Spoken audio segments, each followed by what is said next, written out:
ये कहा जाता है कि जब जब धरती पर अधर्म और पाप बढ़ जाता है तब तब भगवान विष्णु धरती पर अवतार लेते हैं। विष्णु जी का ही एक अवतार कृष्ण जी थे, जिन्होंने पापी कंस का वध करने के लिए धरती पर जन्म लिया था। भगवान कृष्ण ने मथुरा की राजकुमारी देवकी और वासुदेव की 8वीं संतान के रूप में भाद्रपद की कृष्ण पक्ष की अष्टमी तिथि को जन्म लिया था। उस समय देवकी और वासुदेव को राजा कंस ने कारागार में बंद कर रखा था।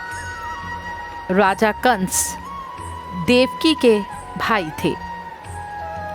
जिस समय कृष्ण जी का जन्म हुआ, कंस का अत्याचार और उसके पाप हद से ज़्यादा बढ़ चुके थे।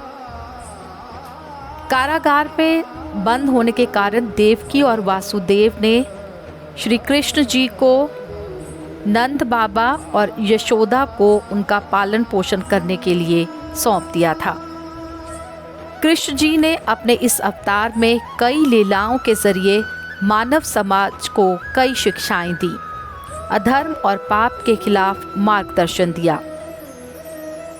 श्री कृष्ण जी का जन्म जन्माष्टमी के रूप में पूरे देश में और विदेशों में कई जगह धूमधाम और श्रद्धा से मनाया जाता है।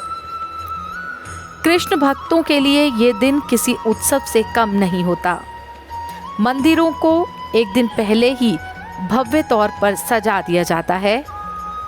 भजन कीर्तन में भक्त रमे हुए नजर आते हैं। कृष्ण जी का जन्म मध्य रात्रि में हुआ था, इसलिए मंदिरों में और घरों में भगवान कृष्ण के बाल रूप को मध्य रात्रि में स्नान कराया जाता है। फिर सुंदर वस्त्र धारण कराए जाते हैं और पूजा अर्चना की जाती है, भोग लगाया जाता है।